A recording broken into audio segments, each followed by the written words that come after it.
Ladies and gentlemen, please welcome the President of the Philippines, President Rodrigo Roa Duterte.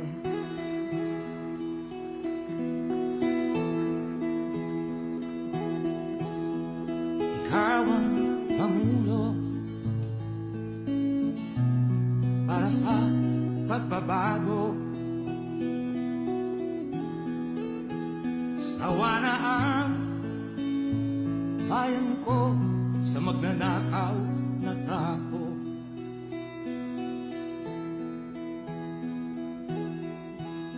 Madilim na kahapon, ikaw ang mag-aahon. Sa piling mo, di ko mawawala ang korupsyon.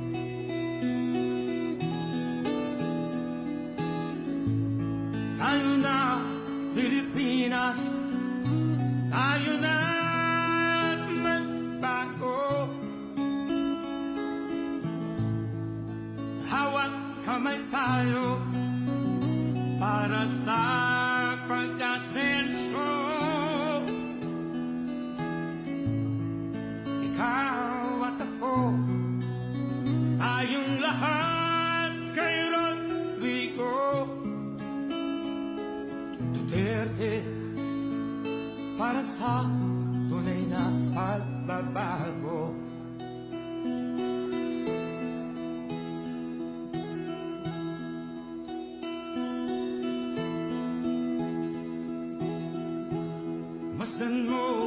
Good afternoon, Mr. President. Good afternoon, everyone. Welcome. You may now take your seat as we all enjoy this afternoon celebration as we officially launch this facility we are at.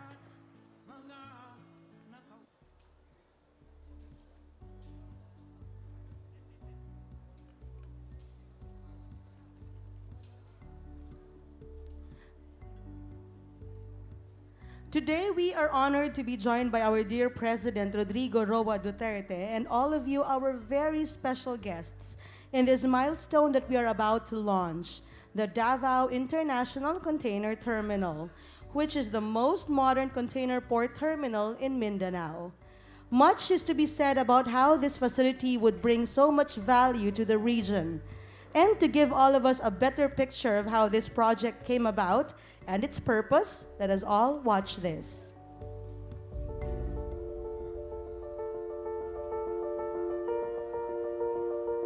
The world is in constant motion. From the particles that make up the physical things to the movements of the waves, to our own physical bodies, we see movement everywhere. We are always in motion.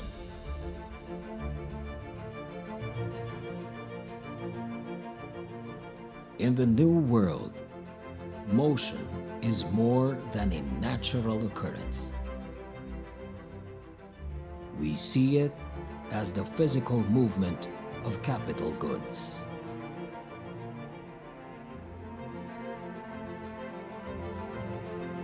We think of it as vessels traveling across oceans.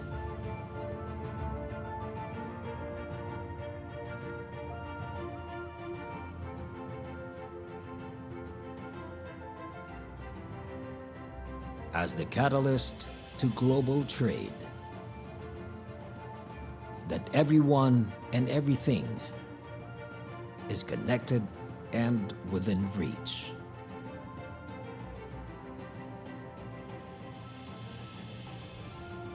From the innovation of transportation to commerce and communications,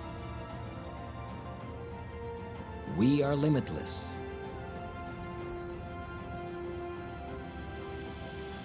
We are boundless. We are DICT. The Mindanao's agro-industrial gateway to global development. Mindanao is the Philippines' land of delivered promises. With its promise of deep seas, we have found its capacity for international network and trade. With its promise of fertile soil, people have seen its viability for bountiful harvests.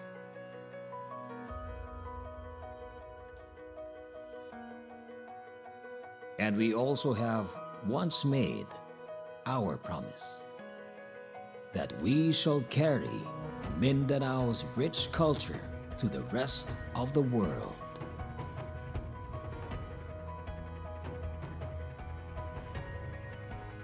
Every day, DICT helps move and carry thousands of goods across oceans. Millions of boxes of fresh produce are shipped every year, making Mindanao's goods known and available to global markets. From our base in Panabo City, DICT is now affiliated to major shipping lines and shippers.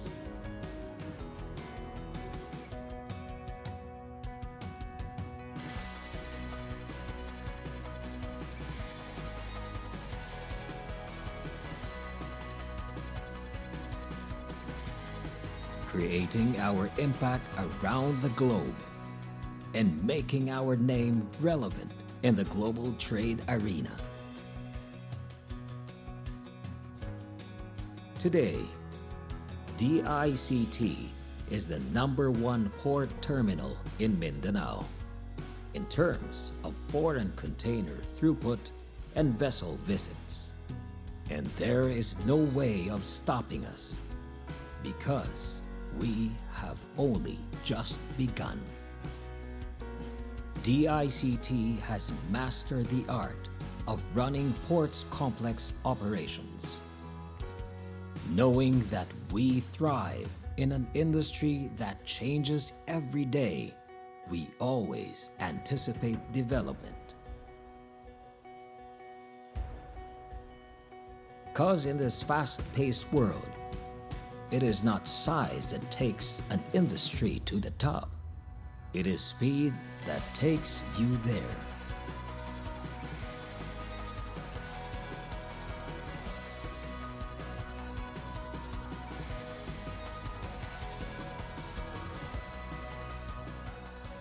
Driving the efficiency and reliability of DICT are its premier design and architecture, its modern infrastructure and sufficient equipment, its fleet of container handling facilities, and global standard for terminal operating system.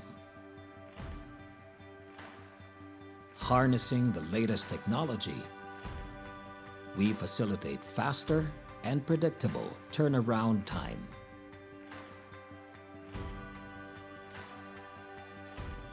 Lower fuel and chartering costs for vessel operators. Paperless transactions and real-time information for clients. And solid connection to inland areas and road networks. And above all, we have the best people. They are our strongest resource who make the port's operational excellence possible. For us, there is no place that we cannot reach. There is no ocean that we cannot cross. Driven by our desire to explore new markets, we are always moving and always reaching, yet never losing our strongest value, our commitment to excellence. As we follow our vision to carry Mindanao to growth beyond its borders. We also see ourselves as part of something bigger. That in our own way, we help sustain the global trade. That we bridge not just countries and cities. We connect cultures. We unite lives. And as we continue to move cargoes, know that we can never be just an entryway, because right in this place, the promise of a successful journey has always been delivered.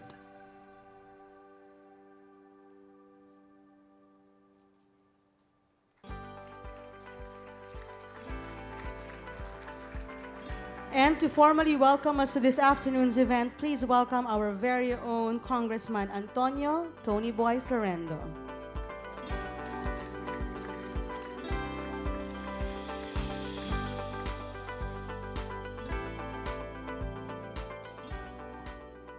Daghang salamat sa tanan. Daghang salamat sa atong presidente na nakaabot siya diri. In spite of his migraine. Anyway, good afternoon, ladies and gentlemen. Welcome all to this inauguration of the Davao International Container Terminal, the most modern container terminal in the country today. We are honored with your presence today, particularly by the presence of the distinguished member of the Cabinet, Executive Secretary Medialdea, and my fellow member and Speaker of the House of Representatives, Pantaleon Alvarez, as well as distinguished guests from the city of Panabo. City of Panabo and the officers from the Department of Transportation, Finance, Agriculture, and Trade and Industry. We are also pleased to welcome our partners in this project, Dole, Stanfilco, as well as the shipping lines and shippers, who are our important partners in the development and growth of Mindanao, especially our financiers, Security Bank, Bank of the Philippine Islands, and Metrobank. Thank you. But the most significant honor accorded to us today is the presence of our dynamic President, Rodrigo Roa Duterte. So without further ado, ladies and gentlemen, may I now request President Duterte to lead us in this symbolic inauguration of the Davao International Container Terminal. Thank you.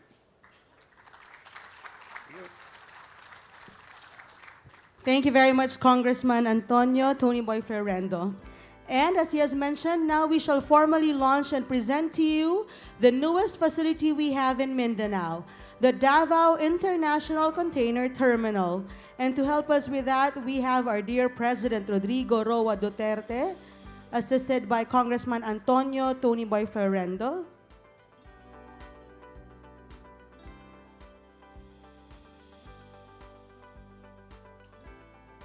And President of the Anflocor Group of Companies, Mr. Alex Valoria. Ladies and gentlemen, we now present to you the Davao International Container Terminal.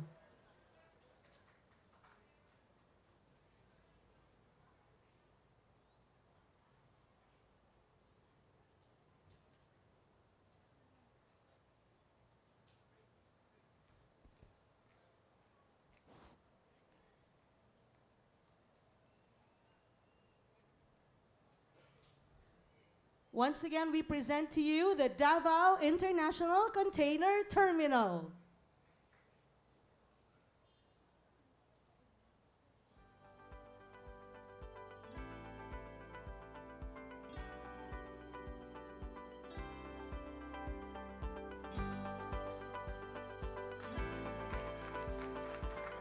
And now we shall request our President, President Rodrigo Roa Duterte, along with Congressman Tony Boy Florendo, to please join us on this side and request our President to please press the buzzer.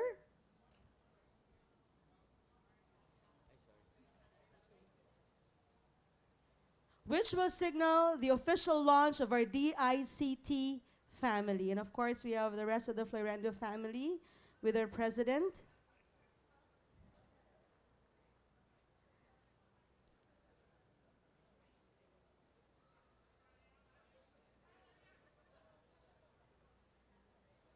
At the count of 3, 1, 2, 3.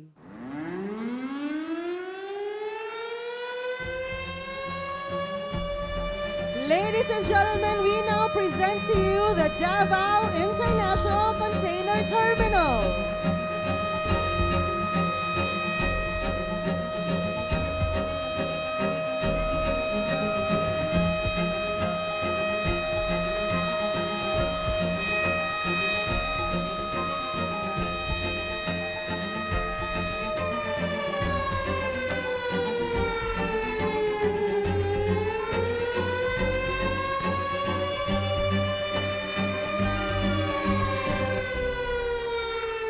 Let's give the DICT a very big round of applause once again.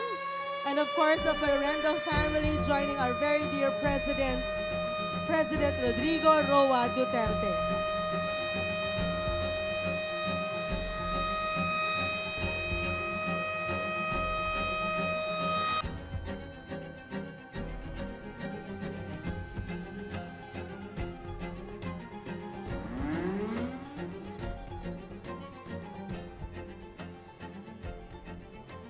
And of course, as we officially launch the facility, we also see on our screen in front the activity that's ongoing right now at the DICT. And we also actually see that live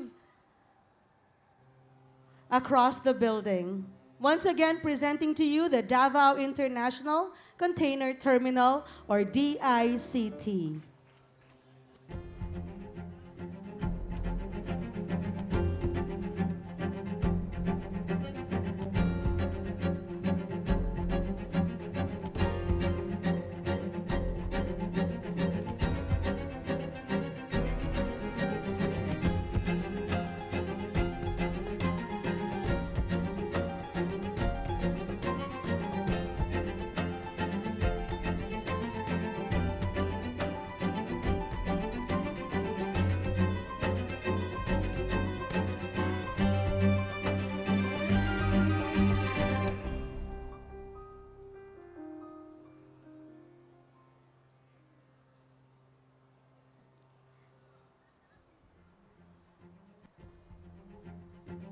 Again, thank you very much, President Rodrigo Roa Duterte, Congressman Antonio Florendo, President Alex Valoria, and of course the Florendo family for doing the honors.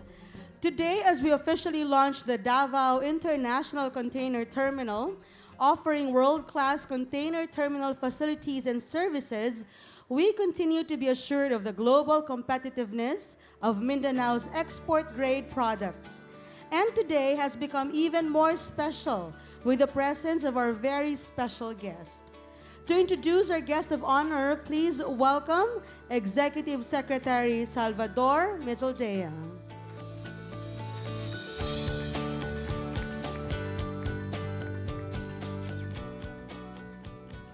Ladies and gentlemen, I have the honor to present to you President Rodrigo Roa Duterte.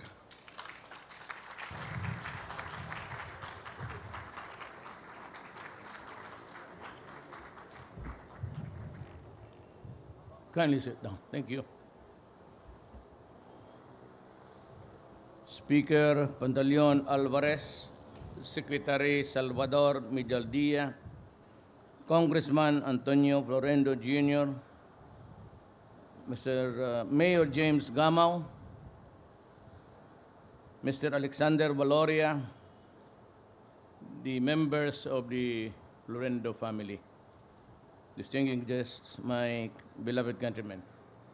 I was about very young, as in young, I had the occasion to accompany my father to visit North Davao, then a part of one huge province.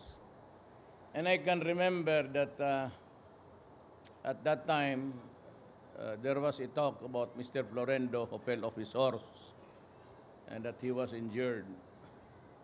And my father asked questions about the state of the abaca plantation. Yan ho ang una ninyo. I was small then, but I realized that the hugeness of the plantation. Few years later, you branch out into the banana industry, then to real estate, and to something big, really big, and it is really DITC, which is the biggest now. I remember also your Damosa, the historical landmark of the Florendos here in Davao before, because it was the dealer shop that we bought our first car, yung Galaxy Ford. Yes. Yun ang una namin. At yun na rin pinakahuli. Because thereafter, my father transferred to work in Manila. You know what I just maybe not so learned philosophy about toll trade. We are shrinking very fast. What used to be 1 month to cross the Pacific, something like just about a matter of 2 weeks. And the boats are fast, and the aircrafts have become high-tech, and we are actually near to each other, even in a matter of state nations. Naalaala ko doon sa, mahina kasi yung economic teachers namin. Pero what I remember from him was this, the constant theory is that whether you export or you import goods and services, you go always for the fastest, the safest, and the cheapest. Nowadays, seems to be that all has been prophesied about a decade earlier. But this time we are full also of troubles. Instead of making the maritime sea safe, international waters secured for everybody, we have now the conflicts in Africa, the narrow alley there that passes by Somalia, and of course the Moluccos, where there is a constant threat of piracy, they call it. And so yan ang nagugulo natin dito ngayon. And also this time, there is a threat, not really a threat, but it could be a potential plus point, itong China Sea. For as long as China would just remain its posturing now and does not in any way continue to build structures that would prevent or obstruct maritime journeys there, okay lang. Ang problema nito, if it continues to build up, as we have just read the intelligence report last night, and there seems to be new barges coming in, and they suspect that it's going to be another construction somewhere. E pagka ganon, and when the time comes that there is really a military institutions, everything will violate the constant theory that my economic professor told me. Because one of that is that it must be the safest and it must be the cheapest, the shortest. Because if you don't, you go up around the Pacific. Ang problema nito is we do not really know what the intentions of China are. Ano ba talaga gusto niya? Because if he continues building military installations there, everything will go up. then trade in this part of that alley there, that corridor, would go up. And insurance would go up for the ship and the goods that they transport. Because then it would be a source of conflict, and thereby the threat is always there. And so the actuarians now would say that it is not as safe as it used to be 5 or 10 years ago. And so we have every reason to increase the insurance. Pag kaya na ang pumasok, then I'm afraid that my professor was correct. That it could not be the cheapest, the fastest, and the shortest route. Yan ang problema. I'll just limit myself to that. I have nothing against China now.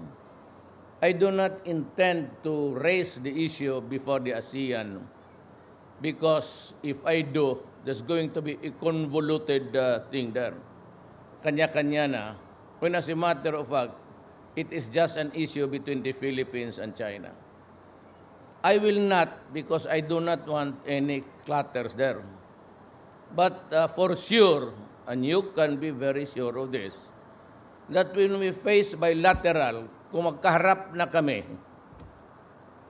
sa mga counterpart ko from Beijing or somewhere, I said there will be a time when I will say that this is the arbitral ruling.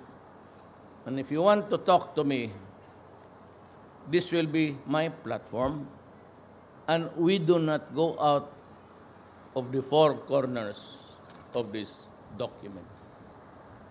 Whether you like it or not, I proceed, and my predicate for my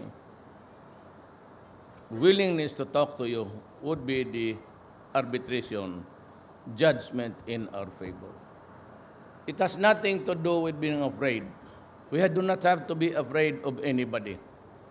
We can maybe fight, maybe can lose a battle, but if it's a war, well, I don't know how many nations will get into it.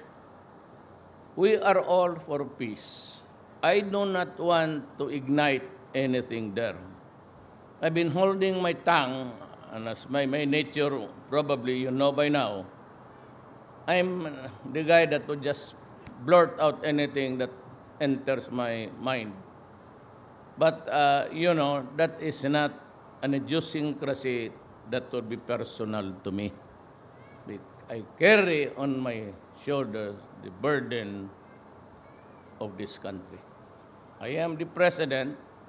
I take care solely of the foreign affairs of this country, and I should be wary of my behavior and gesture, and even in the official and personal capacity.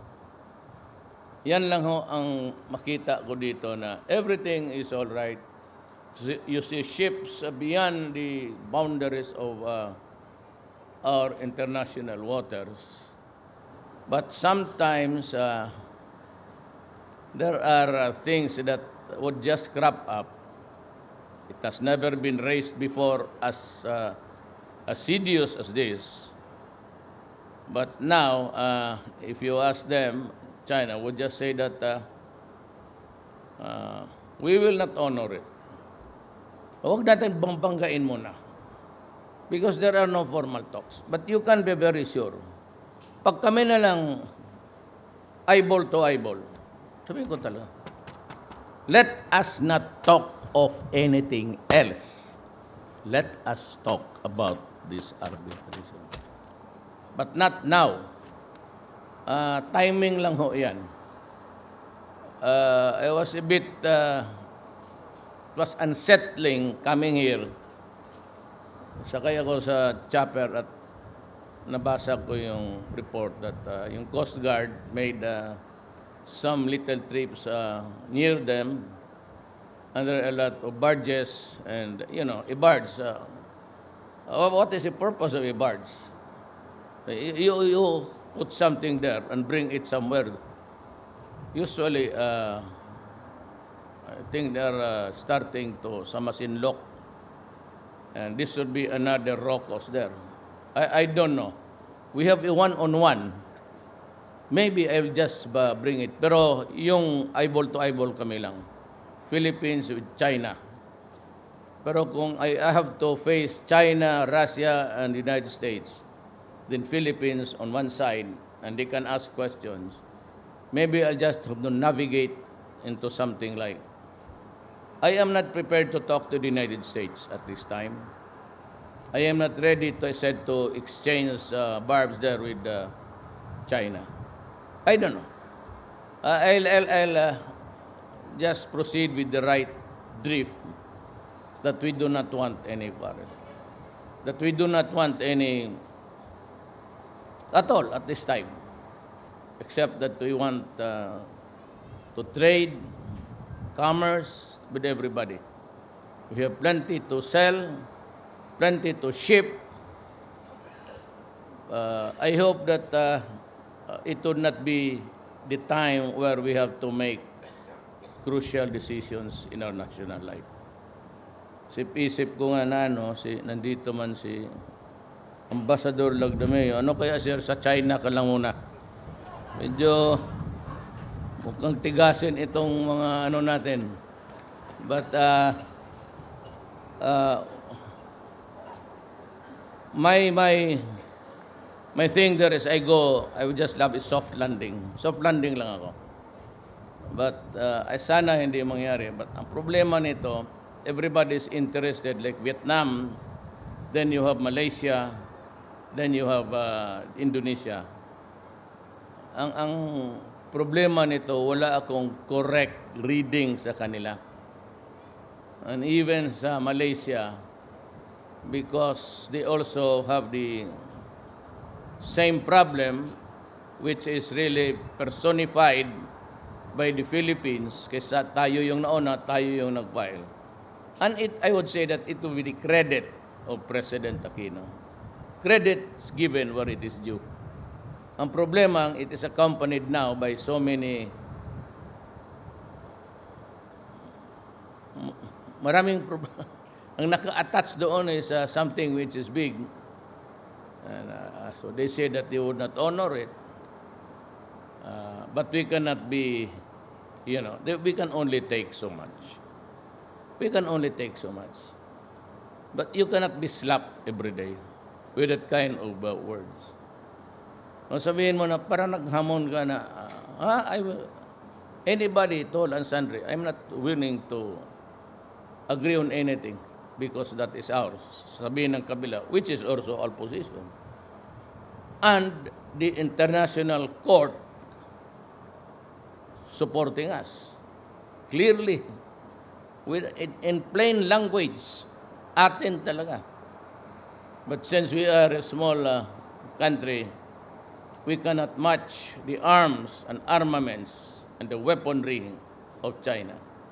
So at this time, take out war as an option. If there is no war, there is only one thing that we can do. China says it is not good to go to war because so many reasons. But ours, frankly, going to the brass tacks, going to the minimum, ano yan? Hindi talaga natin kaya. It's going to be a massacre. So, hold muna tayo. Let us find out how we go about, I said, navigating the stormy waters there. But I'm sure, as your president, hindi ko kayo ipapasubok. Pero hindi ko kayo ipapahiya. There will be a time when I have to make a stand. And have to make it clear to China that, every time you talk about sole ownership or even entitlements there is something which is totally unacceptable to us. So yun lang ang masasabi ko for the time. Just ignore the politics in the national level. Political lang talaga yan. It's all politics. The problem is, sabihin na, ang problema kasi nitong mga tao natin, mga opisyal, puro politika. But you must remember that in a democracy, the leaders are elected by the people. And therefore, you cannot take away entirely, even after elections, what you should be doing for the next few months, because after 3 years, count it by 12, then there's gonna be a election again.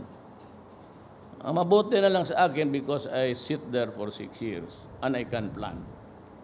As I have said, kayong gustong tumulong, ano ba? Tumulong, rather. May Tagalog is very bad. Those of you who really want to help this country, your country, now is the time to do it. Ngayon na sa panahon ko. I assure you, it will be a clean government, as I have repeatedly stressed. There will be no graft and corruption. And I stake my name, life, and the presidency itself. Ngayon na, take advantage of that. And for as long as you inform me, there will be no problem at all.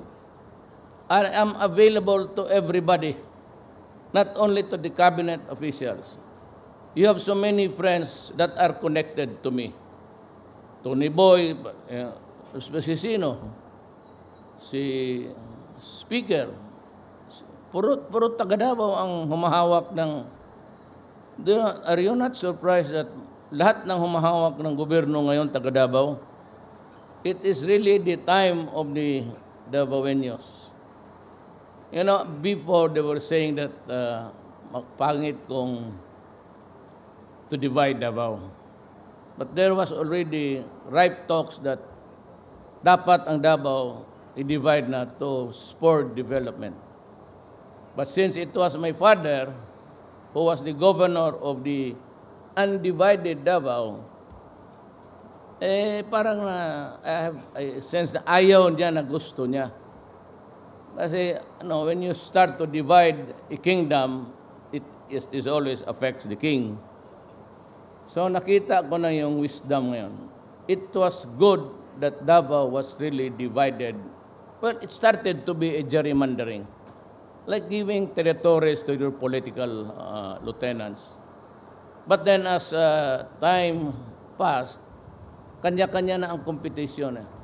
So you have Davao. Do you want to call it Davao del Norte? Davao lang.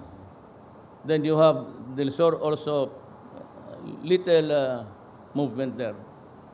About time really to in that area because the lands there are owned by a few families. Just for example, Digos was just a barrio of the municipality of Santa Cruz noon. Do you know that? Nung hiniwalay sila doon sa landed estates, sa mga may-ari, then they started to occupy, used to be known as the Patipadada Christensen Plantation. Then you have the Doromals of Malita, the Car of Santa Maria. Nung na-divide na, and even Oriental, it's moving really, not as fast as Davao del Norte. Ang Davao del Norte, maswerte lang kasi dito yung horizons nakaset yung mata ni Antonio Florendo Sr. So, yun siya ang visionary talaga. Siya yung dapat naging gobernador dito sana. But ayaw niya ng a little bit of disdain sa politics. But he supported candidates, including me, my father, and lahat. At hanggang ngayon, so mga anak na. Pero I suppose that the theory of dividing it into several local governments to spur up competition and development. Competition is very important. But the biggest to rise in Mindanao, yung UNFLO and the DICT now, which I would just like to simply call UNFLO na lang para madali. Total, yun naman talaga is the name that carried the family all throughout till the next generation. So again, I would like to thank DICT or UNFLO, the family, for giving back the profits of the years, plowing it back into some enterprises.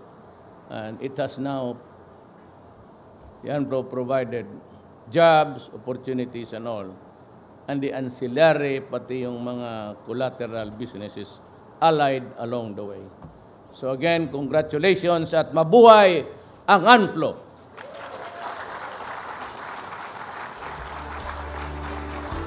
Thank you very much, President Rodrigo Roa Duterte. And with that, we'd like to request the President to please stay with us here in front. And I would like to ask Congressman Tony Boy Florendo to join the President as well in front. I would also like to request the members of the Florendo family to join us. Doña Nenita Florendo, of course, Maria Linda Florendo Lagdameo, Maria Cristina Florendo Brias, Maria Teresa Florendo, Ricardo Florendo, and Vincent Florendo.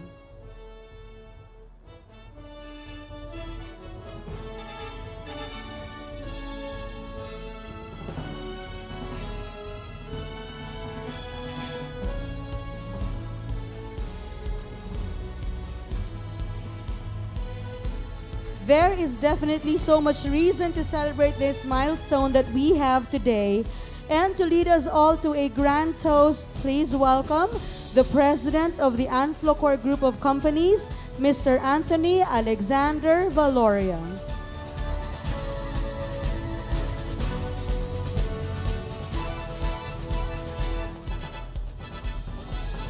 Thank you. Please, everyone, please get your glasses ready for a toast. Does everyone have a glass? Distribute mo na, please.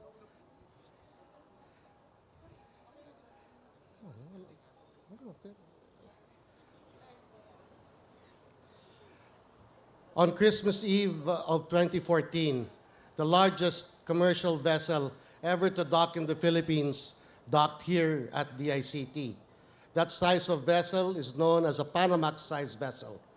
Since then, such size vessel has still never docked in any other port in the Philippines. While here in DICT, we now receive that size vessel and even more, the post-Panamax vessel on a regular basis. With that in mind, ladies and gentlemen, may I ask you to join us in a toast. First, to our fearless President, President Duterte, and his leadership. To the potentials and aspirations of the Filipino people, and to our beloved country, the Philippines. Mabuhay! Mabuhay! Cheers, everyone!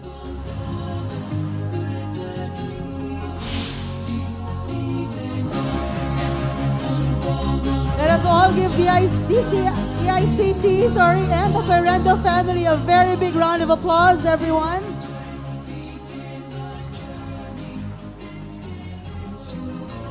Again, thank you very much, President Anthony Alexander Valoria, and of course, to our very dear President of the Republic of the Philippines, President Rodrigo Roa Duterte, the Florendo family, and all of you, our very special guests, for joining us this afternoon. Once again, welcome to the Davao International Container Terminal. Good afternoon, everyone.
Once again, cheers, everyone. Let's all give the DICT and ANFLOCOR companies a very big round of applause as we officially launch today the Davao International Container Terminal. Again, thank you very much, President Rodrigo Roa Duterte, the Florendo family, and all of you for joining us this afternoon. Please enjoy the cocktails and the drinks, everyone. Let's all continue to have fun and celebrate. And once again, welcome to the Davao International Container Terminal.